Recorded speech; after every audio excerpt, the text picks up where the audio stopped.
The Mississippi sun beat down on the small, dusty town of Tupelo, casting long shadows from the worn-out porches and the towering oak trees.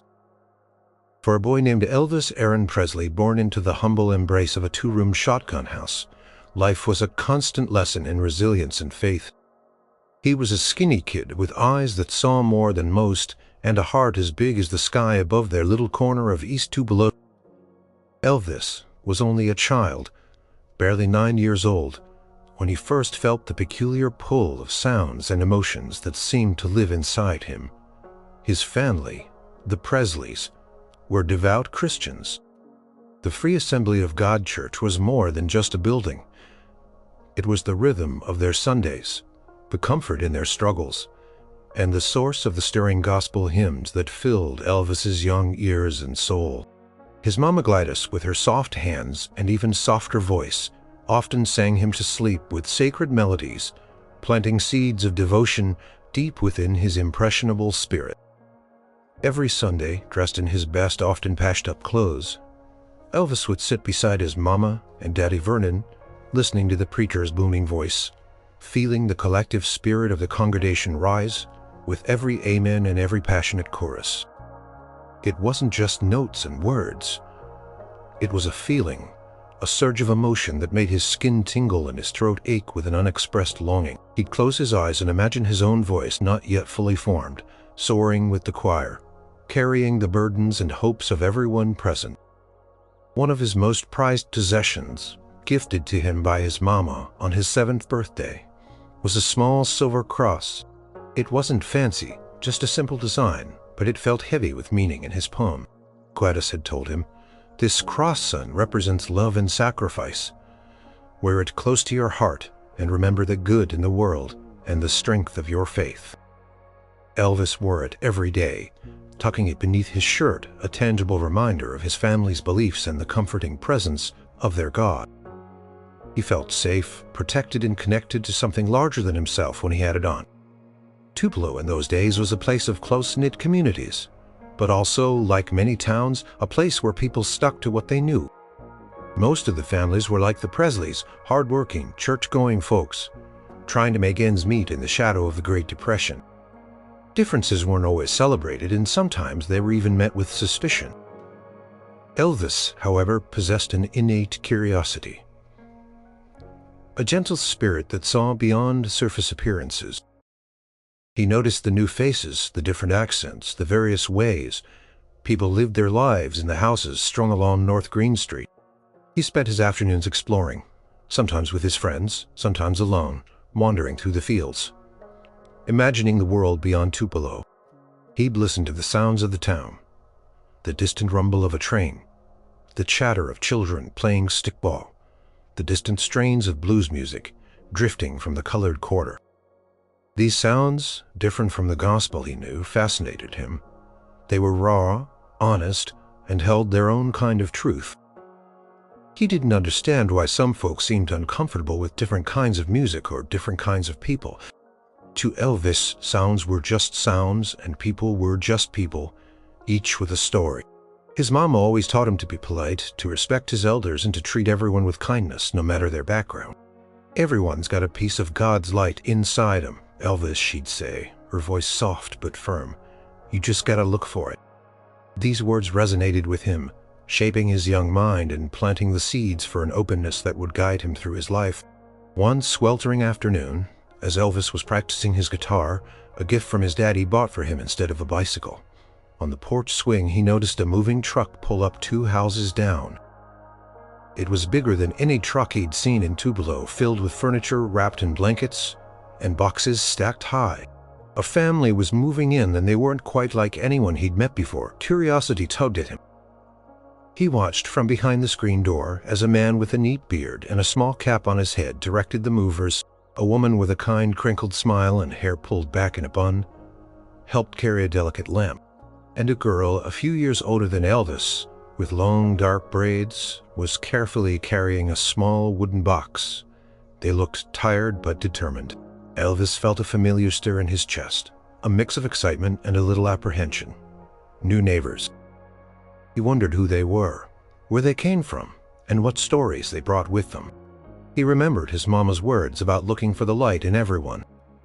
He adjusted the cross beneath his shirt, a silent reminder of the values instilled in him, and watched as the family slowly began to make their new house a home, unaware that their arrival was about to weave a new unexpected thread into the tapestry of his young life.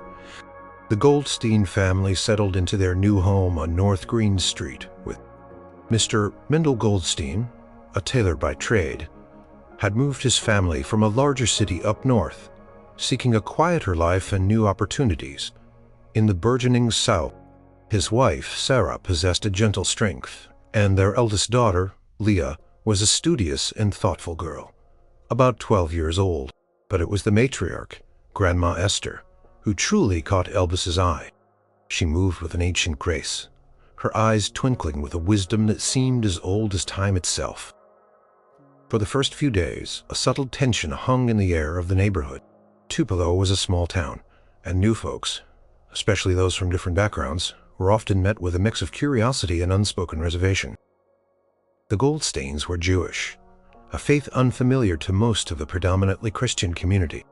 Whispers traveled from porch to porch, questions about their customs, their clothing, their ways.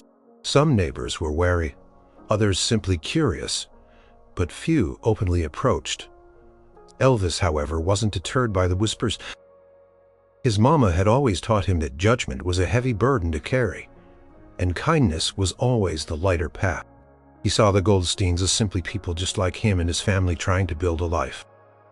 He noticed how diligently Mr. Goldstein worked, how meticulously Sarah tended their small garden, and how Grandma Esther often sat on their porch, swing a book open in her lap, watching the world with serene observation. One afternoon, as Elvis was helping his daddy carry a sack of cornmeal from the general store, they passed the Goldsteins' house. Mr. Goldstein was struggling with a heavy wooden crate, clearly filled with tools for his tailoring work. Without a word, Vernon Presley set down his own sack and went over. "Need a hand there, neighbor?" he asked, his voice friendly and open. Mr. Goldstein looked up surprised, then a warm smile spread across his face. Thank you kindly, Mr. Presley. This one's heavier than it looks." Elvis watched as his daddy and Mr. Goldstein effortlessly lifted the crate and carried it inside. It was a simple act, but it spoke volumes. When they emerged, Sarah Goldstein offered them glasses of cool lemonade, which they gratefully accepted. "Welcome to Tupelo, Mr. and Mrs. Goldstein," Vernon said, wiping his brow. "Hope you'll be happy here." "We believe we will, Mr. Presley," Sarah replied, her eyes kind. "It's a peaceful town, and thank you for your help." As they walked away, Elvis felt a warmth spread through him. That was his daddy. Always willing to lend a hand, always seeing the person, not the label. It made Elvis proud. He glanced back at the Goldstein house and saw Grandma Esther on the porch, her eyes meeting his. She offered a small, knowing smile, and Elvis felt a connection, an unspoken understanding pass between them. The next day, a small incident provided Elvis with his own opportunity to reach out. He was playing marbles in the dirt patch near the Goldsteins' fence when Leah, the daughter, dropped a basket of laundry. Clothes spilled onto the ground and a light breeze started to scatter them. Before she could react, Elvis was there gathering shirts and socks, careful to keep them clean. "Here," he said, handing her a neatly folded pile. "The wind's got a mind of its own today." Leah looked surprised, then grateful. "Oh, thank you so much. I didn't even see you there." He wasn't usually one for small talk, but he felt a genuine desire to help. "I'm Leah," she offered.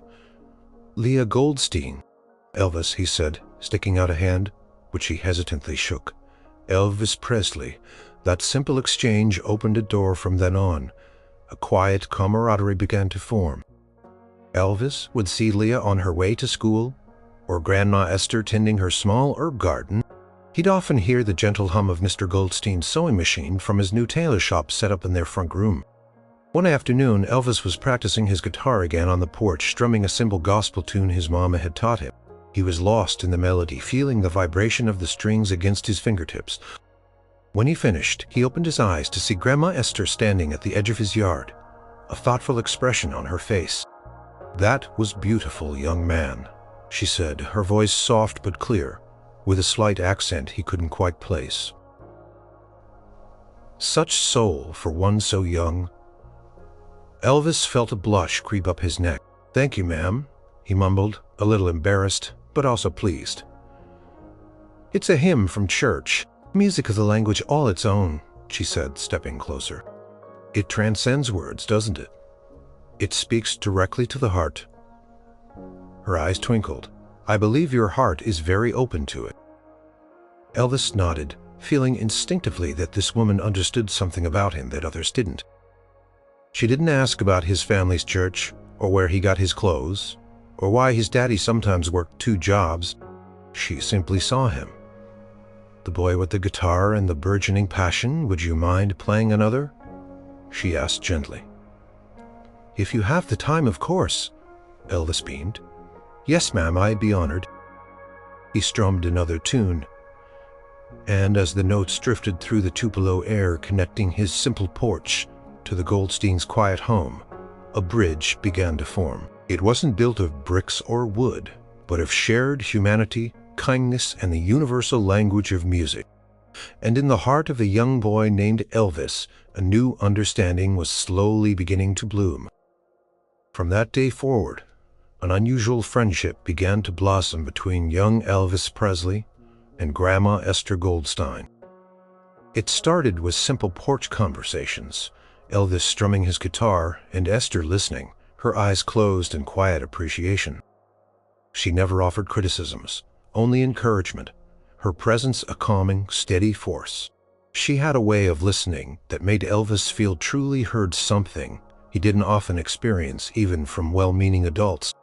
Esther would tell him stories, not just from books, but from her own long life. She spoke of growing up in a small village, far away, of journeys, of hardship, and of the enduring strength of her family and her faith. She never explicitly preached, but her stories were woven with threads of wisdom, patience, and an unwavering belief in the goodness of people. Even when circumstances were hard, Elvis, in turn, shared his simple life with her. He told her about his mama's cooking, his daddy's struggles, his dreams of someday buying them a better house. He spoke about his love for music, how it felt like a current running through him, something he had to let out. He talked about the church, the power of gospel, and the comfort he found in his silver cross, which he still wore daily. "This is for my mama," he explained one afternoon, pulling the small cross from beneath his shirt collar, allowing it to rest on his palm for her to see. "She says it reminds me of love and sacrifice." Esther nodded, her eyes gentle. "It is a beautiful symbol, Elvis, a powerful one. Love and sacrifice, indeed, these are things all faiths understand. All people. Really, if they listen to their hearts." She paused, then continued. "My people also have a symbol, one that carries similar meanings of protection, hope, and connection to something divine." She reached into the pocket of her dress and pulled out a small, intricately carved wooden charm. It was shaped like a 6-pointed star, 2 overlapping triangles. Elvis carefully took the wooden star in his fingers. It was smooth and warm. He turned it over, tracing its line. Felt different from his cross, but he could sense the deep meaning it held for Esther, the way his cross held meaning for him. "It's beautiful," he murmured, handing it back to her. "Like a secret code." Esther smiled. "Not so secret, perhaps, but it connects us to something ancient, something that binds us together through generations, just like your cross connects you to the stories of your faith." Their conversations weren't always so deep. Sometimes Esther would simply watch him play his guitar, humming along softly to the gospel tunes. Other times, she would tell him about her grandchildren, or share a recipe for a traditional Jewish dish, her eyes sparkling with warmth. Elvis felt a deep sense of peace in her presence, a feeling that was rare outside the confines of his own family. One evening, a group of boys from a different part of town were walking past the Goldsteins' house, making crude jokes and mimicking foreign accents. They were the kind of boys who thought it was funny to pick on anyone who seemed different. Elvis, who happened to be playing in his yard, felt a familiar surge of anger and protectiveness. He knew this kind of meanness. He tensed, ready to shout at them when he saw Esther step onto her porch. She didn't yell, didn't even raise her voice. She simply stood there, her gaze unwavering, radiating in quiet dignity that seemed to deflate the boys' bravado. They mumbled, looked at their feet, and eventually shuffled away, clearly uncomfortable under her steady, unyielding stare. When they were gone, Esther turned to Elvis, a faint, sad smile on her lips. "Hatred," she said softly, "is a heavy burden for those who carry it, but it is an even heavier burden for those who receive it, if they let it into their hearts." Elvis, still clenching his fists, looked at her, confused. "But they were being mean, Grandma Esther. You should have yelled at them." "And what would that have accomplished, dear boy?" she asked gently. "More anger, more division. Sometimes the strongest response is not to engage with the darkness, but to simply stand in your own light." She tapped her chest. "The light within us, the kindness we show that is hatred. It might not change their hearts instantly, but it protects your own, and it shows them a different path, even if they're not ready to walk it." Her words resonated deeply with Elvis. He realized she hadn't been afraid. She had simply been herself, and her quiet strength had been more powerful than any shout. It was a profound lesson for a boy who often felt the impulse to fight back against injustice. He looked down at the cross beneath his shirt, then thought of the Star of David Esther had shown him. Both symbols, in their own ways, represented a light, a strength that came from within, from faith, from a connection to something pure and good.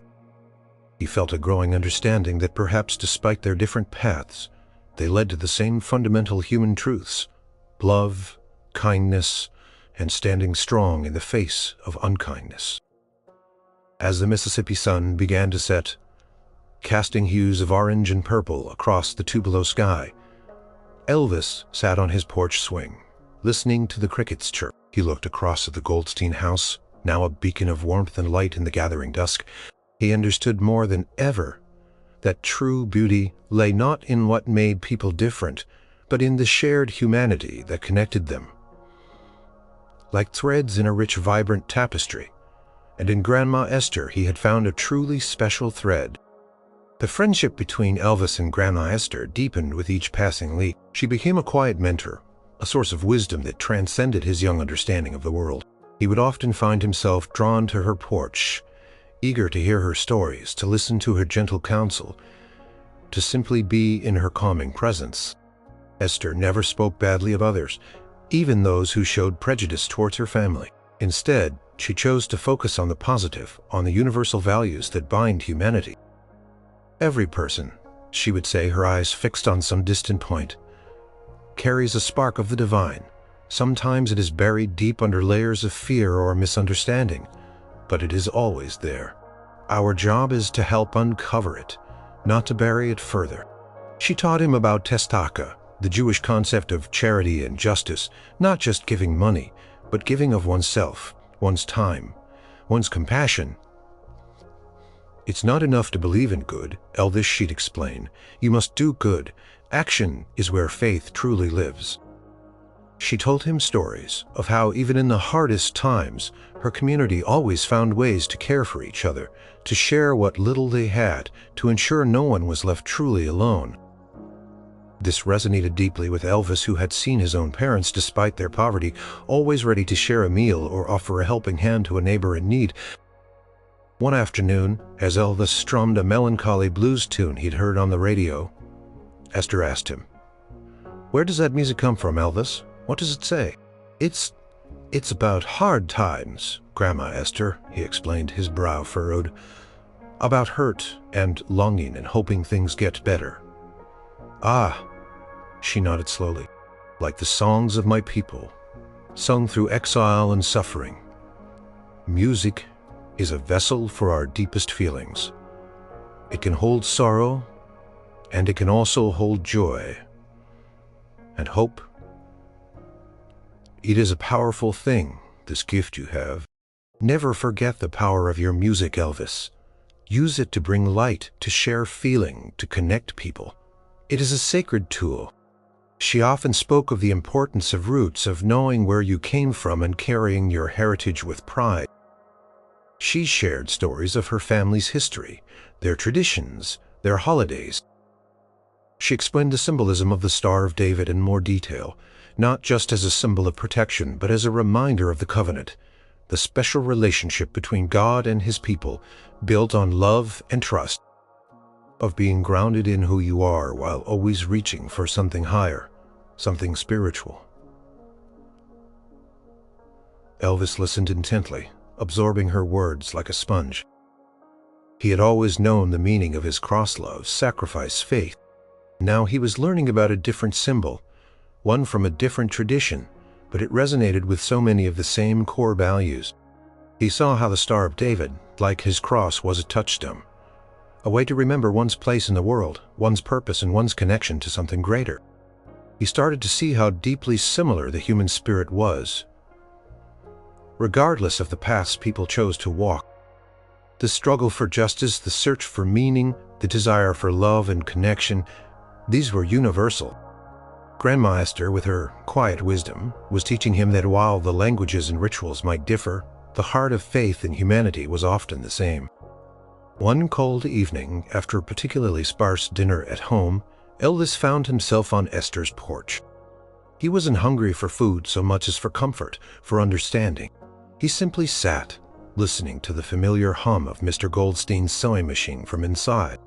Esther eventually came out, wrapping a shawl around her shoulders. She sat beside him on the swing, not speaking for a long time. Then she reached into her pocket and pulled out a small, foil-wrapped square. "Here, Elvis," she said, offering it to him. "My daughter Sarah made some rugelach today. It's a sweet pastry, a small comfort for a chilly evening." Elvis took it, unwrapping the foil. The sweet, warm scent of cinnamon and nuts filled the air. He took a bite, and his eyes widened.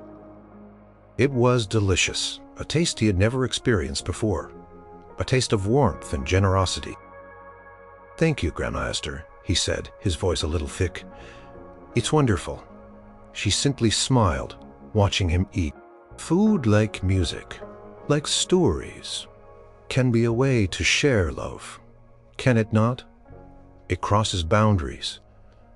It reminds us we are all nourished by the same earth, warmed by the same sun. As he finished the pastry, Elvis felt a profound sense of gratitude. Not just for the treat, but for the lessons, for the quiet acceptance, for the unconditional kindness she had shown him. She was not just a neighbor. She was a beacon, showing him a path of understanding and empathy that would shape him in ways he couldn't yet fully comprehend. The symbols on his chest, the cross and the understanding of the Star of David, were beginning to weave together in his young heart, forming a tapestry of shared humanity. Music had always been the beating heart of Elvis Presley's life, a language more profound than any spoken word. Before he met Grandma Esther, his musical world had largely been confined to the stirring gospel hymns of the church and the bluesy tunes he'd pick up from the radio, often played by artists whose names he didn't know, but whose raw emotion he deeply felt. Esther, however, saw something in his music that others hadn't. She didn't just hear the notes, she heard the soul behind them, the yearning, the joy, the unexpressed emotions of a young boy trying to find his voice. She encouraged him to play, not just the hymns, but anything that moved him. "Music is prayer, Elvis," she once told him. "It is expression, it is healing. Do not limit your voice or the ways you can use it to touch the world." One evening, Elvis brought his guitar to her porch, feeling a little shy. "Grandma Esther," he began, I was wondering if you ever had songs from your own faith, like our hymns." Esther's eyes lit up. "Of course, dear boy. My people, the Jewish people, have a rich tradition of song, of prayer, of melody. We sing for joy, for sorrow, for celebration, for remembrance." She then began to hum a tune, soft and lilting, with a minor key that was both ancient and deeply moving. It was unlike anything Elvis had ever heard. "What is that?" he asked, mesmerized. "It is a lullaby, a song my own mother sang to me," she explained. "It speaks of peace, of blessings, of watching over children as they sleep." Elvis listened, his fingers itching for his guitar. Closed his eyes, letting the melody wash over him. Then tried to find the notes on his own instrument. Slowly, haltingly at first, then with growing confidence, he picked out the tune, adding his own simple chords, weaving his understanding of harmony into the ancient melody. Esther's humming grew a little louder, joining his guitar, their voices creating a quiet, beautiful duet that floated through the evening air of Tupelo. "You have Elvis," she said, her voice filled with warmth. "You can hear the music, not just with your ears, but with your soul. And you can translate it. That is a rare and precious talent."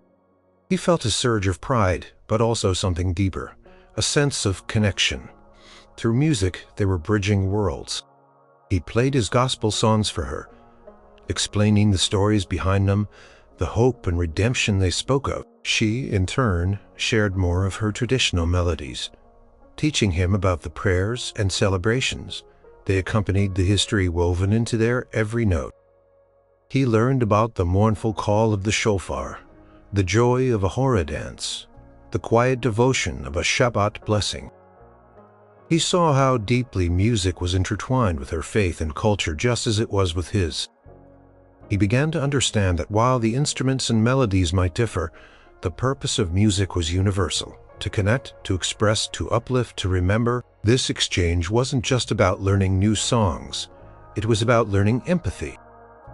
It was about seeing how the human heart, regardless of its cultural or religious home, beat with the same desires, the same joys, the same sorrows. He realized that the feelings that poured out of him when he sang gospel, the longing he felt when he heard the blues, were the same feelings that moved Esther when she hummed her ancient lullabies.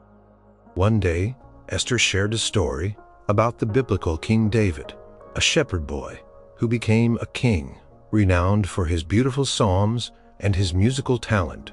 "He sang to God, Elvis," she said. "He sang of his triumphs and his despair. His music was his direct conversation with the divine and the Star of David. The Magen David is named for him, a protector, yes, but also a singer, a poet, a man of great faith and great heart, like you." Elvis blushed at the comparison, but he felt a thrill of recognition. A king, a musician, a man of faith.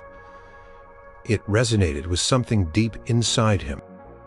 He looked at the simple cross he wore, then thought of the Star of David. Both symbols represented strength, faith, and a deep connection to something higher. And both, in a beautiful way, were tied to music. As he continued to hone his craft, practicing for hours in his room, sometimes singing so loud the whole house shook, he carried Esther's words with him. His music wasn't just for himself. It was a gift to share. It was a bridge. He began to experiment, blending the raw emotion of the blues with the spiritual fervor of gospel, adding his own unique rhythm and style. He didn't know it yet, but these early explorations were the first sparks of a musical revolution. The shared melodies with Grandma Esther were more than just lessons in music.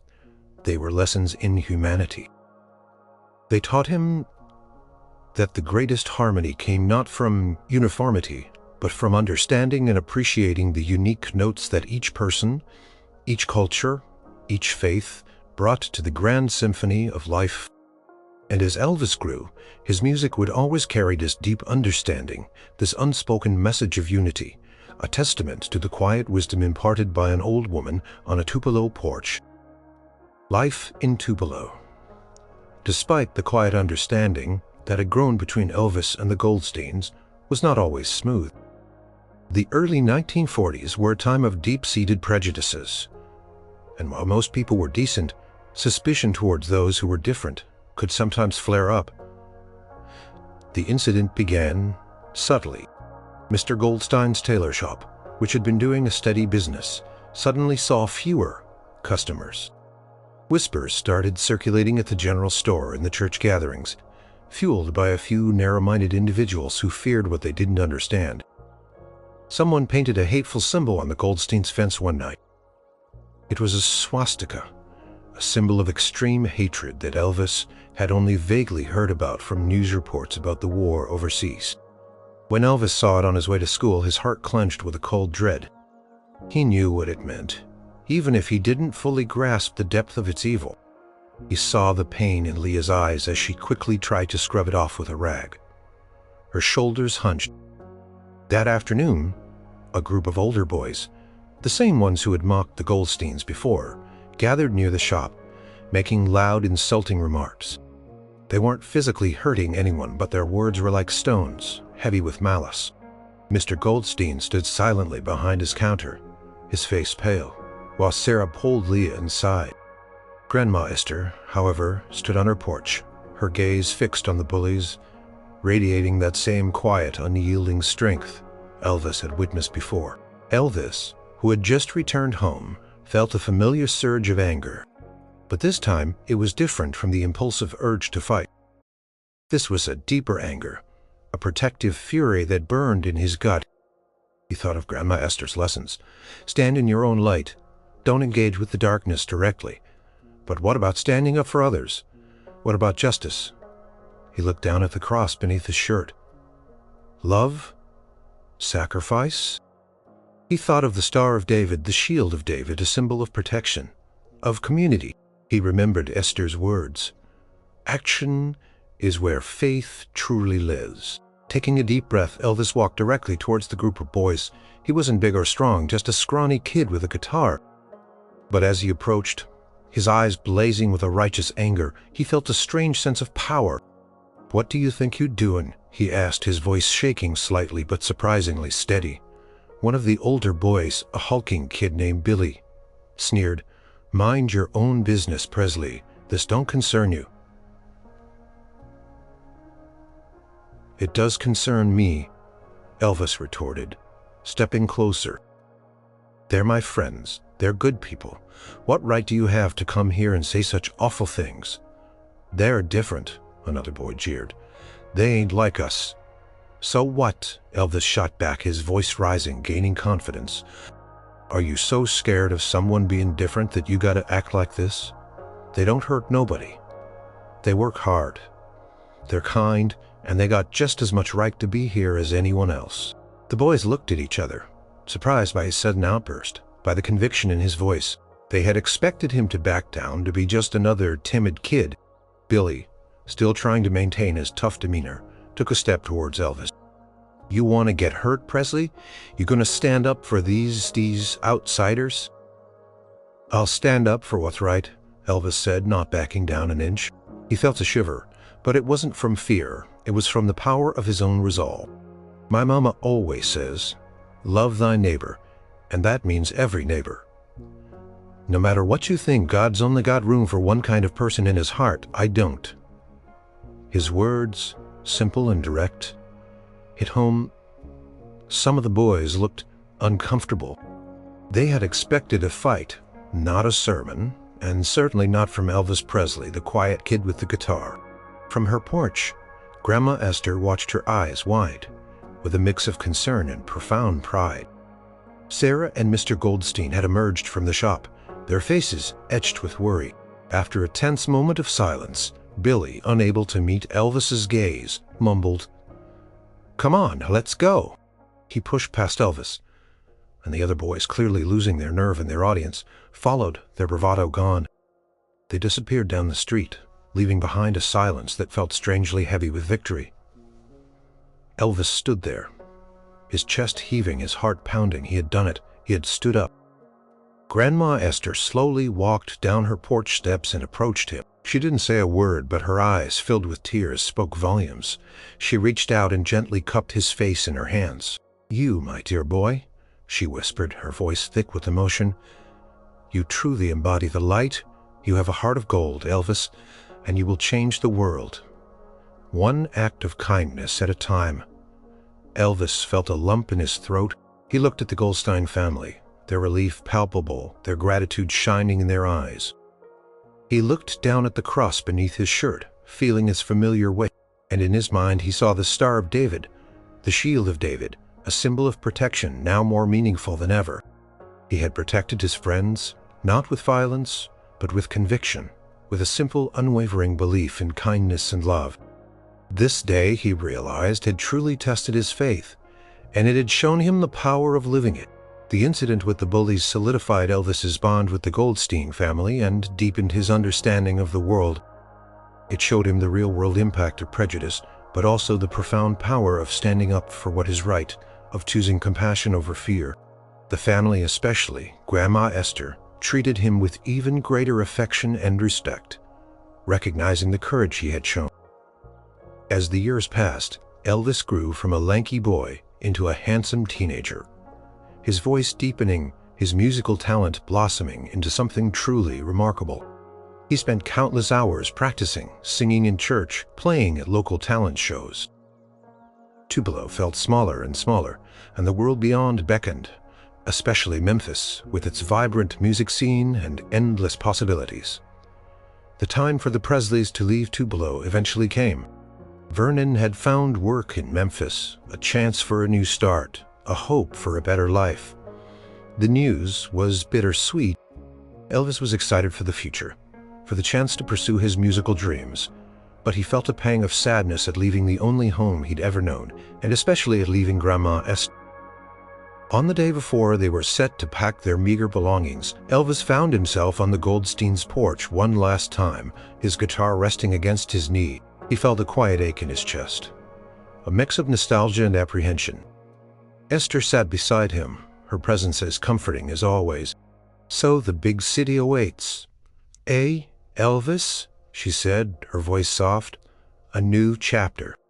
"Yes, ma'am," he replied, looking out at the familiar street. "I'm excited, but I'll miss you, Grandma Esther and everyone." She nodded. "Change is never easy, dear boy, even when it leads to good things. But remember who you are. Remember your roots and the lessons you have learned." She paused, her gaze thoughtful. "You have a beautiful spirit, Elvis, a generous heart. Never let the world harden it." Then she reached into the pocket of her apron. This time she didn't pull out the wooden Star of David. Instead, she held out a small silver pendant meticulously crafted. It was a Star of David, just like the one she had shown him years ago, but this one was made of polished silver, delicate and gleaming. It was a precious, deeply personal gift. He looked at her, his eyes wide. "Grandma Esther, I can't take this. It's too special." "Nonsense," she said, her gentle hand closing over his. "You are special, Elvis. Your heart is open. You understand that love knows no boundaries, no labels. You stood up for us when others would not. You carry a light within you that shines for all people.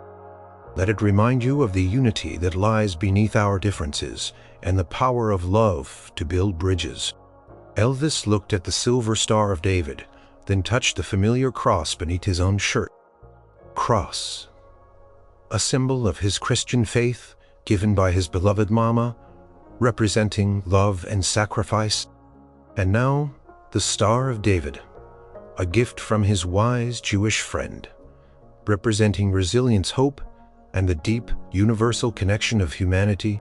"I promise, Grandma Esther," he said, his voice thick with emotion, "I'll never forget. I'll always remember the lessons, and I'll always wear it." He carefully placed the Star of David around his neck, letting it rest beside his cross.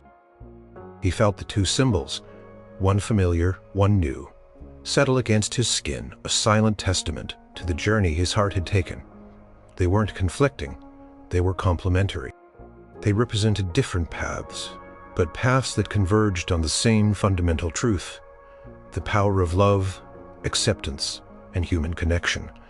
Esther reached out and gently ruffled his hair. "Go, my dear boy.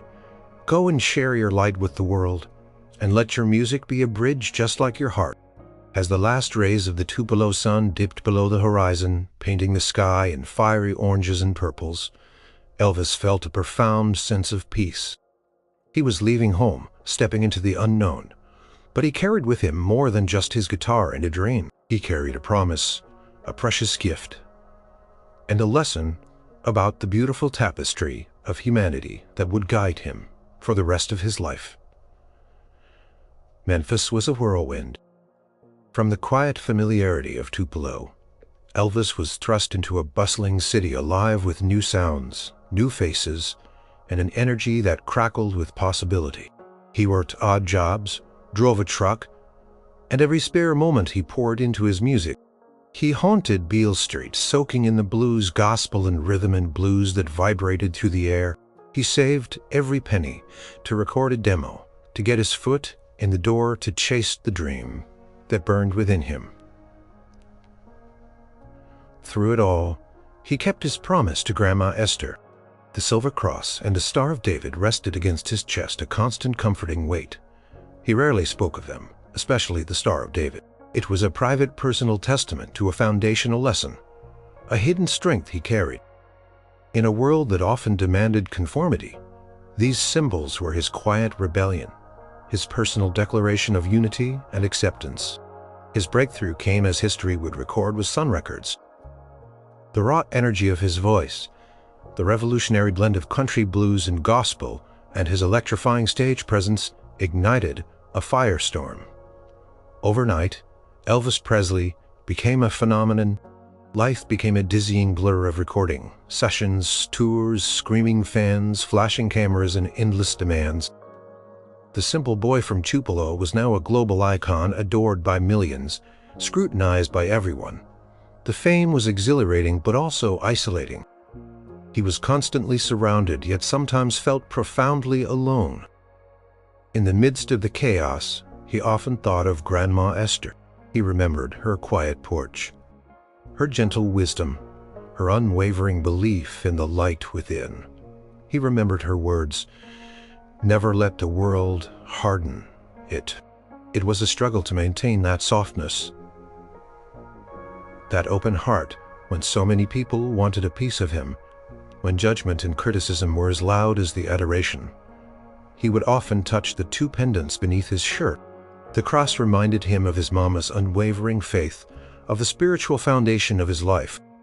The Star of David, smooth and cool against his skin, reminded him of Grandma Esther, of the lessons of acceptance, of shared humanity, of the bridge-building power of love.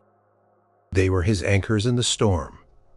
A silent promise kept a secret string. He noticed how easily people were divided, how quick they were to label, to judge. Fans were separated by age, by background, by musical taste.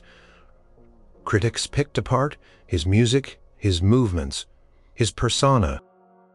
He saw prejudice in the entertainment industry and society at large, but in his heart, Elvis carried the truth Esther had taught him, that beneath the surface, people were more alike than different, all seeking connection, love, and understanding.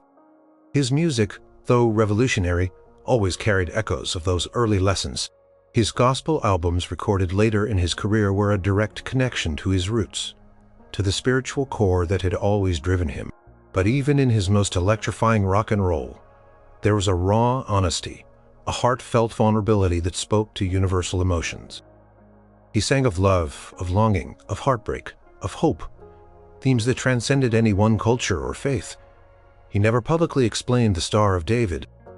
It wasn't about making a statement to the world or converting anyone. It was about his world, his truth, his personal journey. It was a private symbol of the profound impact a kind, wise woman had on a young boy's heart, teaching him that God's love and human love embraced all. There were moments sometimes when fans would reach out, touching the pendants through his shirt, or catching a glimpse of them when his collar shifted. They assumed it was just another piece of jewelry, or perhaps another cross. Only a very few, those with a deeper understanding, might recognize the Star of David. And they might wonder, but Elvis never offered an explanation, nor did he hide it. It was simply part of him, woven into the fabric of his being, a silent testimony to the truth he lived. His generosity, legendary even in his lifetime, was another manifestation of Esther's lessons on tzedakah, on doing good. He gave away Cadillacs, bought homes for friends and family, and anonymously helped countless strangers. It wasn't just about charity, it was about connection, about using his immense success to spread kindness, to ease suffering, to share the abundant blessings he had received. It was his way of shining his light, just as Esther had encouraged. As the fame grew, so did the pressure, the loneliness, the expectations. But no matter how far he traveled, how many arenas he filled, how many records he sold, the memory of that Tupelo porch, the gentle wisdom resting against his heart, remained his truest North Star, guiding him through the dazzling, often bewildering. He was Elvis Presley, the king of rock and roll, but he was also the boy who had learned about the beautiful unity of humanity on a dusty street in Tupelo. The roar of the crowd was deafening, a living, breathing entity of adoration. Elvis stood on stage, bathed in the spotlight, his jumpsuit sparkling, his voice a powerful instrument that commanded attention. He moved with an effortless grace, his charisma radiating through the vast arena.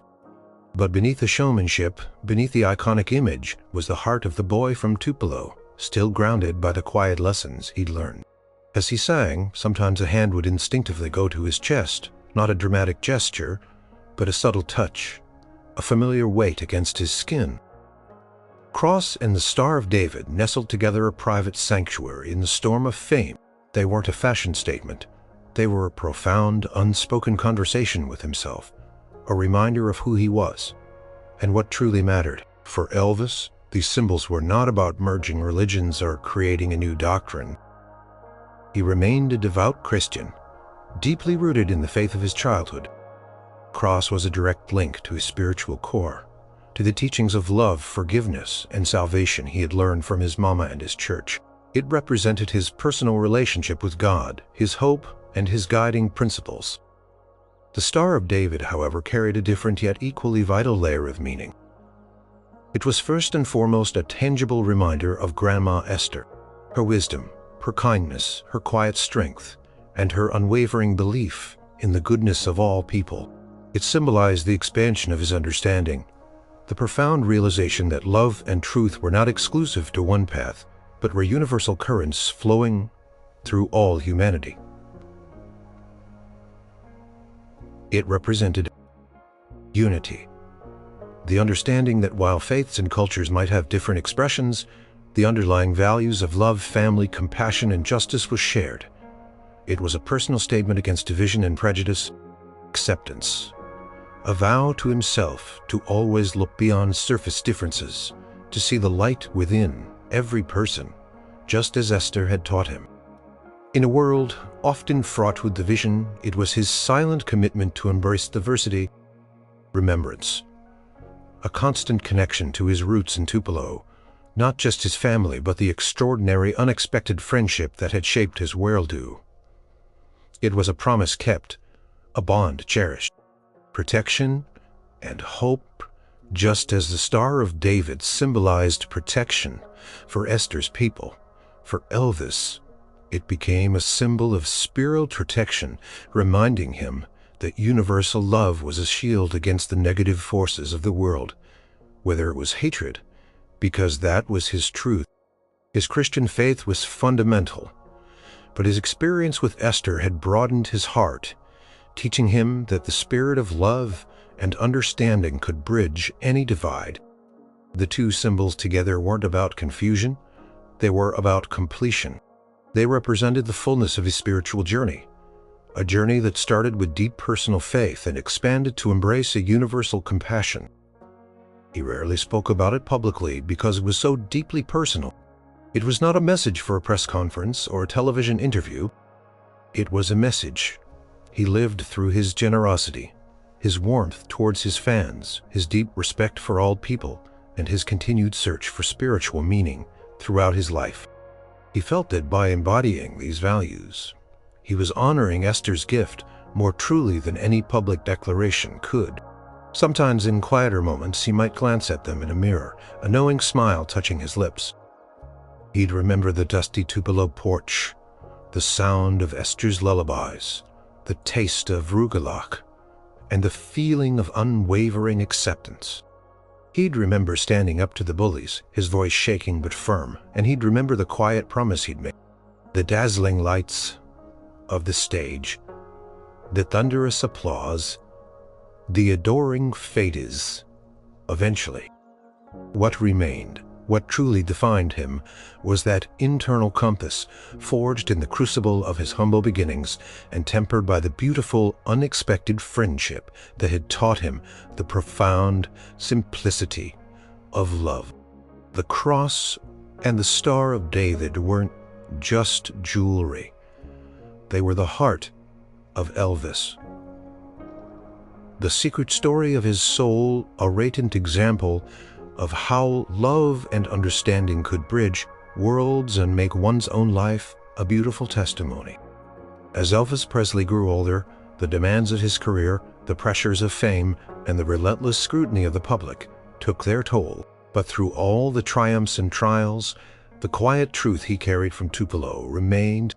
Cross and the Star of David continued to rest against his chest, silent guardians of a profound lesson, a heartwarming memory, and a lifelong commitment. His journey from the humble shotgun house to the dazzling lights of the biggest stages in the world was a testament to his talent, his drive, and his unique charisma. But it was also a testament to the open heart. He possessed a heart that had been shaped by the love of his family and the unexpected wisdom of a kind elderly neighbor from a different faith. The beautiful reason Elvis wore both symbols was not for show, not for rebellion, and not for theological statement. It was a deeply personal reflection of his own spiritual evolution. It was a story of connection. The cross represented his innate, familial faith, the foundation of his being. The Star of David represented the bridges he built, the understanding he gained beyond his own immediate world. Together they spoke of a soul that embraced both roots and reached self and other. It was a story of humanity. It symbolized his belief that love, compassion, and shared humanity transcended the boundaries of creed or culture. It was his silent declaration that beneath all our differences, we are all children of the same universe, seeking the same fundamental truths. It was a story of gratitude. It was a daily, unspoken thank you to Grandma Esther, whose gentle teachings had broadened his perspective and fortified his spirit. It was a promise, kept, a legacy, honored. It was a story of hope. In a world often fractured by misunderstanding and prejudice, Elvis, through his quiet wearing of these symbols, embodied a powerful message of unity.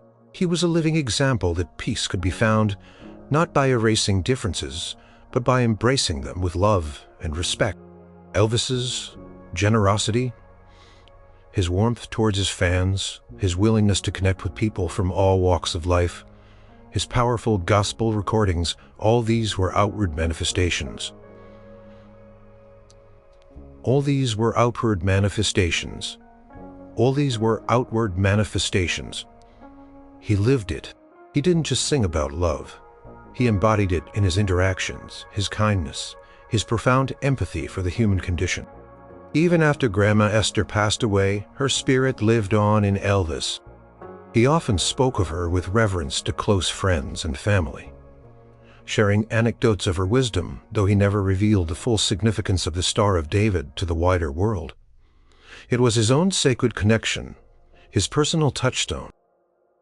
His life was complex, filled with incredible highs and challenging lows.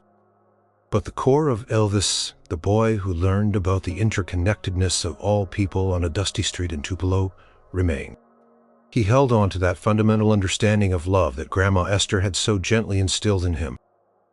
In the end, Elvis Presley left behind an unparalleled musical legacy, but he also left behind a profound, unspoken message. The image of the king glittering on stage with a cross and a Star of David nestled close to his heart serves as a powerful, beautiful reminder. It tells a story not just of a rock and roll legend, but of a man whose heart was big enough to embrace the world. to see the light in every soul, and to understand that the truest harmony comes from appreciating all. And that truly is the most beautiful reason of all.